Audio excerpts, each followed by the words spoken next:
இந்த டியூனுக்கு சொந்தக்காரர் இளைஞர்களின் நம்பிக்கை நட்சத்திரம். இன்னைக்கு வந்து ஒரு வயசு பையன் வந்து ஃபாரின்ல போய் நான் வேலை பார்க்கறேன் அப்படின்னு சொன்னானா அது இந்த கைலாசாவா தான் இருக்கும். So Nithi back to the form.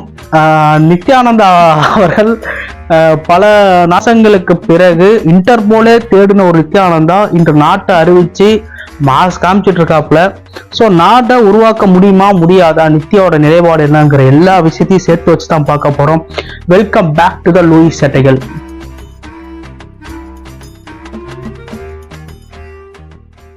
பல மாதங்களாக நித்தி உயிரோட இருக்காரா இல்லையா அப்படிங்கிற பல சந்தேகங்கள் நம்ம கிட்ட ஊடுருவ ஆரம்பிச்சிச்சு. எல்லாத்தையும் வந்து ரஞ்சிதாவே கைப்பற்ற நினைத்ததாகவும், ரஞ்சிதா அவர்கள் வந்து இனிமே வந்து நான் தான் அந்த தலைமை பீடத்துக்கு பொறுப்பான ஆளு, அதனால நித்யானந்தாவை கொண்டுட்டு அவர் பேர்ல வந்து யூடியூப் சேனல் நடத்திட்டு இருக்கா பல வதந்திகள் வந்துச்சு. அதுக்கெல்லாம் முற்றுப்புள்ளி வைக்கிற மாதிரி பல விஷயங்களை இப்ப நித்யானந்தா பண்ணிட்டு இருக்காரு. Back to the form. Kailasa இந்த நாட்டை பத்தி நான் சொல்லணும்னா இதை நான் சொல்லங்க, நித்யானந்தா சொன்னது.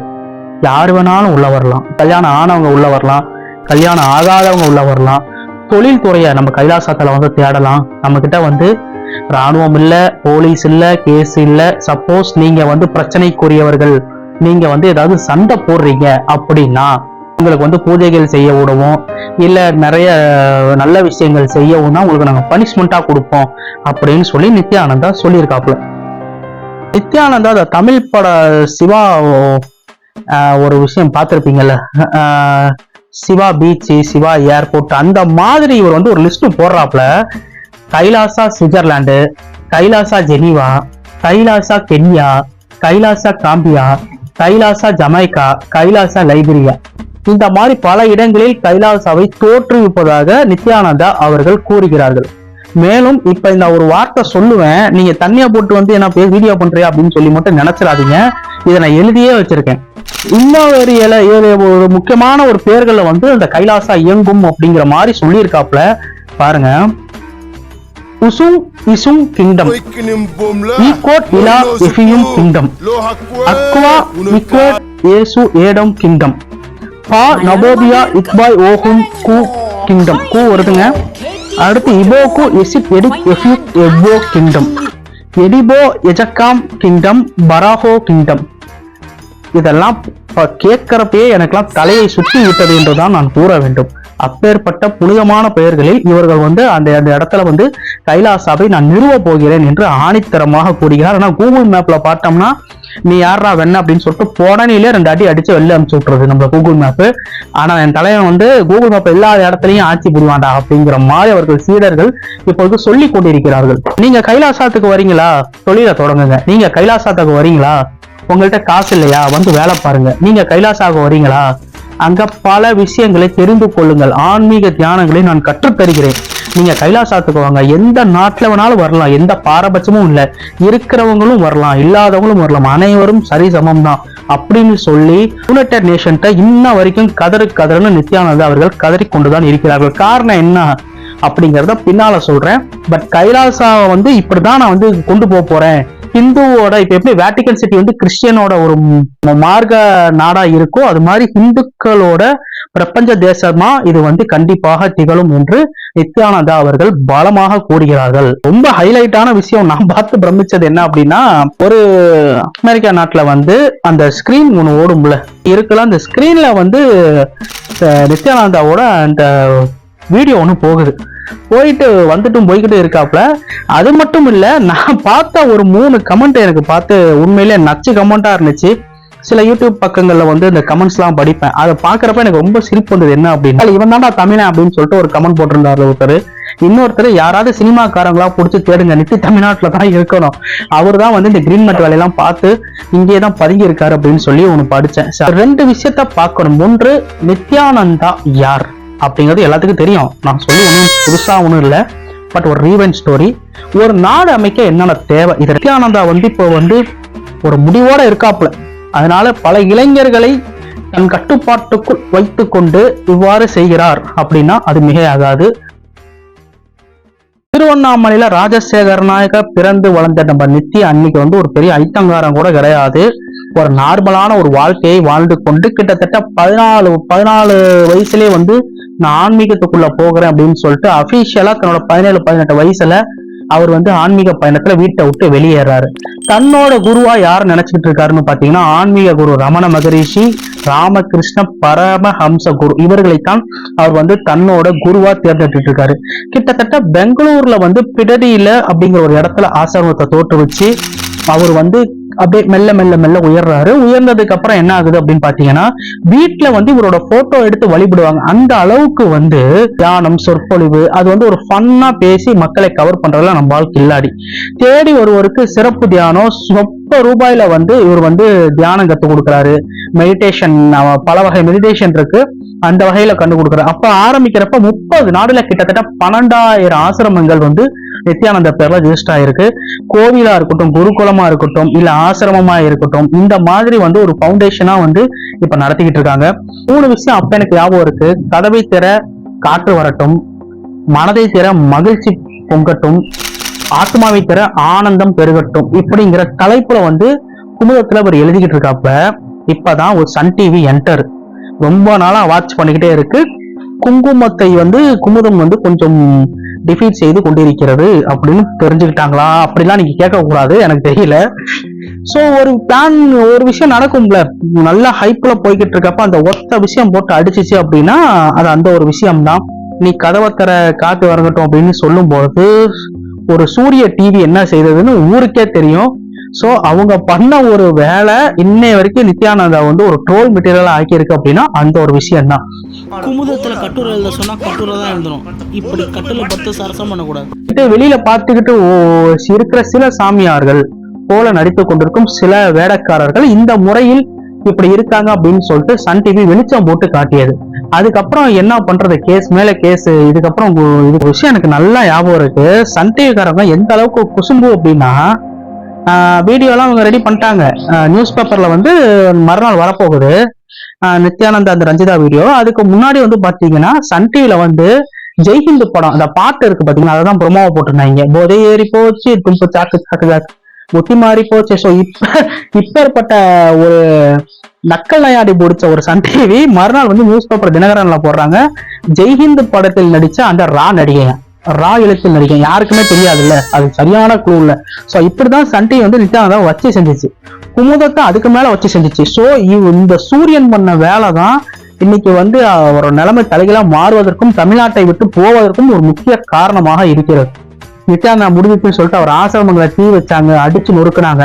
ஆனா நித்யானந்தா சீடர்கள் அங்கும் இங்குமா இருந்தார்கள். மீண்டும் நித்யானந்தா சன் டிவி மேல கேஸ் போட்டாங்க, ரஞ்சிதா அவர்கள் கேஸ் போட்டாங்க. இந்த மாதிரி பல விஷயங்கள் நடந்து அதுக்கப்புறம் நான் ஒரு பொண்ணு இல்ல ஆணே கிடையாதுன்னு சொல்லி அவருக்கு ஒரு டெஸ்ட் எடுத்து இந்த மாதிரி பல விஷயங்களை தாண்டி வந்ததுதான் நித்யானந்தா அவர்கள். அதுக்கப்புறம் ஜாமீன் கேட்டு அதுக்கப்புறம் திருப்பி ஆசிரமத்தை நடத்தி அப்புறம் சாம்பார் ஆப் எனக்கு நீங்க பாக்குற அந்த மீன் டெம்ப்ளேட்ஸ் எல்லாம் இருக்கு, அதெல்லாம் வந்து நித்யானந்தா அவர்கள் பட்ட பாடின் வேதனை என்றுதான் சொல்ல வேண்டும். பல ஸ்கூப் பல படத்துல வந்து அவரோட மெட்டீரியல் வந்துச்சு. ஸோ அதெல்லாம் நீங்க பார்த்துருப்பீங்க. ஸோ அதுதான் நித்யானந்தா அவர்கள் வந்து சன் டிவி வச்ச ஒரு ஆப்பு தான் வந்து இன்னைய வரைக்கும் தலை தூக்க முடியாமல் இன்டர்போலே தேடி அவர் கையில கிடைக்காம இன்னைக்கு தனி நாடை தேடி நான் போறேன்டா என்னை விட்டுருங்கடா அப்படின்னு சொல்ற அளவுக்கு இன்னைக்கு வந்து வளர்ந்திருக்காருன்னா அதுக்கு இந்த ஒரு விஷயமும் காரணம். இப்ப இந்த தனிநாடு கோரிக்கைக்கு வருவோம். பொதுவா நம்ம தமிழ்நாடையே தனிநாடு ஆக்கணும்னு சொல்லிட்டு சிலர் வந்து சொல்லிட்டு இருக்காங்க. பட் இந்த தனிநாடு அப்படிங்கிற ஒரு விஷயம் பரவலா நம்ம காதுல கேட்டுக்கிட்டு இருக்கு. பட் ஹிஸ்டரி ரொம்ப முக்கியம். அதுக்கு முன்னாடி ஒரு பிளாஷ்பேக் ஓபன் பண்ணணும்னு நினைக்கிறேன். Going to the flashback. Pacific பெருங்கடல வந்து புகைன் வில்லே அப்படிங்கிற ஒரு தீவு பப்பு நியூ கினிவா அப்படிங்கிற நாட்டோட அதிகாரத்துக்கு கீழே இருக்கிற அந்த தீவை சுதந்திர நாடா பிரிக்கணும் அப்படின்னு சொல்லிட்டு 2019 வாக்கெடுப்பு நடத்துறாங்க. அதுல வந்து அந்த புகைன் வில்லே அப்படிங்கிற தீவு வந்து தனிநாடா போகட்டும் அப்படின்னு சொல்லிட்டு வாக்கெடுப்பு நடத்துனதுல நிறைய பேர் தனிநாடா போகட்டும் அப்படின்னு சொல்லிட்டு அந்த விஷயத்துக்கு வழிமொழிகிறார்கள். 2027 ஆண்டு அந்த புகைன்வில்லே தீவு தனிநாடாக பிரித்து கொடுக்கப்படும் அப்படின்னு சொல்லிட்டு அதுக்கான வேலைகளும் அதுக்கான பணிகளும் இப்பொழுது முன்னெடுத்து வருகின்றது. அதே மாதிரி பல்வேறு பிராந்தியங்களா இருக்கட்டும் இல்ல பிரதேசங்களா இருக்கட்டும் தனிநாடு அப்படிங்கிற ஒரு விஷயத்த பலர் வந்து இப்ப முன்னெடுத்து வந்துகிட்டு இருக்காங்க. பட் அதுக்கு யுனைடெட் நேஷன் ஐக்கிய நாடு சபை வந்து அதுக்கு வந்து ஒத்துழைக்க வேண்டும். அப்பதான் ஒரு அங்கீகாரம் கிடைச்சதாக கொள்ளப்படும். திபெத் வந்து சைனால வந்து தனிநாடு வேணும் அப்படின்னு சொல்லிட்டு பல வருஷமா கோரிக்கை வச்சுக்கிட்டே இருக்காங்க. உண்மையை சொல்லணும் அப்படின்னா இதுக்கான சரியான விதிமுறைகள் எதுவுமே கிடையாது. பட் விதிமுறைகள் இல்லை அப்படின்னாலும் ஒரு சில விஷயங்கள் வந்து சப்போர்ட் பண்றதுனால இதுதான் விதிமுறைகள் அப்படின்னு சொல்லி சில நேஷன்ஸ் வந்து நம்புறாங்க. அதுல என்ன அப்படின்னா, புதிதாக உருவாகும் ஒரு நாடு மற்ற நாடுகளை எத்தனை சர்வதேச அமைப்புகளை தங்களுக்குள் சாதகமாக ஆதரவு அளித்து அங்கீகாரம் அளிக்கிறது என்பதை பொறுத்தே ஒரு நாடு உருவாகும் அப்படின்னு சொல்லிட்டு சில வல்லுநர்கள் சொல்றாங்க. ஐக்கிய நாடுகள் ஒரு நாட்டை வந்து தனி நாடா அங்கீகரிப்பது உலகில் மிகப்பெரிய அங்கீகாரம் ஒன்றாக கருதப்படுகிறது. நீங்க கேட்கலாம், யார் ஒரு தனி நாட்டை வந்து அறிவிக்க முடியும் அப்படின்னு சொல்லி கேட்கலாம். சோமாலியால வந்து சோமாலியா லேண்ட் அப்படின்னு சொல்லிட்டு கடந்த 1991 தனிநாடு கோரிக்கை வச்சாங்க. செர்பியால உள்ள கொசோலோ அப்படிங்கிற ஒரு நாட்டை ஒரு ஆண்டு தனிநாடு கேட்டு பிரச்சனை பண்ணாங்க. மிகுந்த குறைந்த நாடுகளே அங்கீகரித்து ஆதரவை தெரிவிச்சனால இன்ன வரைக்கும் அவங்க ஒரு தனி நாடுங்கிற அந்தஸ்து வந்து கிட்டத்தட்ட கிடைக்கல அப்படிங்கறத நிதர்சனமான உண்மை. ஒரு தனிநாடு அறிவிக்க வேண்டும்னா என்னென்ன தேவை?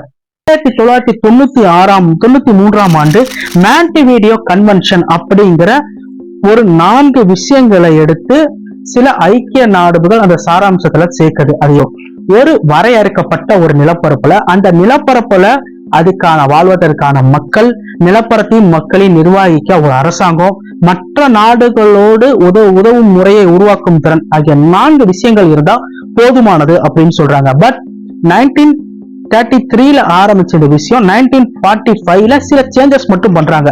அதுக்கு ரீசன் என்னன்னா, மிகப்பெரிய விஷயம் பிரிட்டிஷ் அப்படின்னு சொன்னா மிக ஆகாது.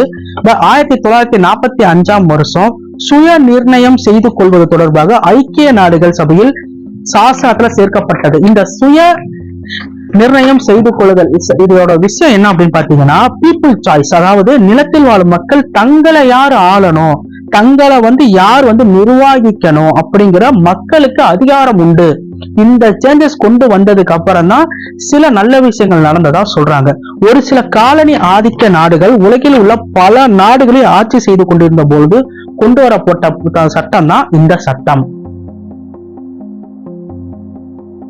ஐக்கிய நாடுகள் சபை ஏன் இவ்வளவு ஒரு முக்கியத்துவம் வாய்ந்ததா இருக்கு? எல்லாம் புதுசா ஒரு நாடு ஆரம்பிக்கிறாங்கன்னா ஏன் அவங்க அதுக்குள்ள இணைச்சுக்கணும்னு ஆசைப்படுறாங்க? ஒரு நாட்டு ஐக்கிய நாடுகள் சபை அமைப்பு அங்கீகரிச்சிச்சு அப்படின்னா அவர்களால உலக வங்கி சர்வதேச பன்னாட்டு நிதியம் என்று அழைக்கப்படும். சோ IFM போன்ற சர்வதேச நிதி அவங்களுக்கு கிடைக்கும், அவங்களுக்கு உதவிகள் கிடைக்கும், ஆலோசனைகளும் கிடைக்கும். அப்படி இருக்கும் பட்சத்துல அந்த நாட்டோட கரன்சி நோட்டு சர்வதேச அளவுல அங்கீகாரமா கருதப்படும். அதை கொண்டு உலக வளங்களை எந்த இடத்துல வேணாலும் வர்த்தகம் செய்யலாம். இப்ப சைனா வந்து இங்க வந்து ஓப்போ நம்ம விற்கிறாங்களா, அந்த மாதிரி பண்ணலாம். சோ அந்த கடுநாடு கோரிக்கை அப்படிங்கிறது ஒரு இப்ப நார்மலா நான் ஒரு விஷயம் படிச்சேன், ஒரு கடல்ல போய் நீங்க காலை வச்சு கொடிய நட்டு நாடுன்னு சொன்னா கூட அதை அக்செப்ட் பண்ற ஒரு விஷயம் தான் சொன்னா யாரும் நம்புவீங்களா? இது உண்மை. ஏன்னா கடலை யாரும் சொந்தம் கொண்டாட முடியாது. சோ நிலத்தை மீறி அது தண்ணீர் அப்படிங்கிற கணக்குல வரனால அந்த இடத்துல கொடிய நட்டு வச்சாங்க அப்படின்னா கண்டிப்பாக அந்த விஷயம் ஒரு நாடாக அறிவிச்சாலும் நீங்க அறிவிச்சுக்கலாம். ஆனா அந்த சொன்ன அந்த 4 விஷயங்கள் பிரகடனப்படுத்தணும். ஏன்னா ஏன் எல்லாம் யுனைடெட் நேஷன் நோக்கி போறாங்க? இப்ப நிறைய சின்ன சின்ன தீவுகள் எல்லாம் வந்து நாடா மாத்தலாம். அதாவது ஒரு நாடு வந்து விருப்பப்படணும், நாட்டு வந்து விருப்பப்பட்டு இதை வந்து அங்க இருக்கிற சில கிளர்ச்சியாளர்களோ இல்ல சில மக்கள்களோ நாங்க தனிநாடா ஆக்கிக்கிறோம், எங்களுக்கு ஃப்ரீடம் கிடைக்கல அப்படின்னு ஏதோ சில மக்கள் ஆசைப்பட்டா கூட தாராளமா மாற்றிக்கொள்ளலாம். அதுக்கு எந்த ஒரு பிரச்சனையும் கிடையாது. சோ நித்யானந்தா ஒரு பாயிண்ட் ஆஃப் வியூவை பொறுத்த அளவுக்கு ஏதோ ஒரு தீவை வாங்கி அந்த தீவுல வந்து பல நாட்டு வந்து இந்த ட்ரஸ்டை வச்சு இந்த கான்டாக்ட்ஸை பிடிச்சி இன்னைக்கு வந்து ஒரு நாடை உருவாக்க போறேன்னு சொல்றாரு. பட் நான் யாரையும் குறைச்சி சொல்ல மாட்டேன், மேபி இருக்கலாம், ஒருவேளை இருந்துச்சுன்னா. பட் அது கூகுள் மேப்ல இல்லைங்கிறதான் கொஞ்சம் இதா இருக்கு கொண்டே போது. பட் இருந்தாலும் ஒரு நாட்டை உருவாக்க வேண்டும் என்றால் முதல்ல வந்து அன்னைக்கு ஒரு தலைவன் தேவை, அந்த தலைவன் ஒரு அரசாங்கமா மாறணும், அது பின்தொடரும் மக்கள் தேவை அப்படிங்கிற ஒரு விஷயம் இருக்கு. இவர் வந்து ஆன்மீகம் தான் அரசியல், ரஜினி சார் சொன்ன மாதிரி என்னோட ஆன்மீகம் தான் இங்க வந்து அரசியல், ராணுவம் எல்லாமே அப்படின்னு சொல்லிட்டு ஒரு பிளான், இந்தியா மாதிரி ஒரு பிளான் கண்ட்ரியை வந்து நித்யானந்தா அவர்கள் உருவாக்கி கொண்டிருக்கிறார்.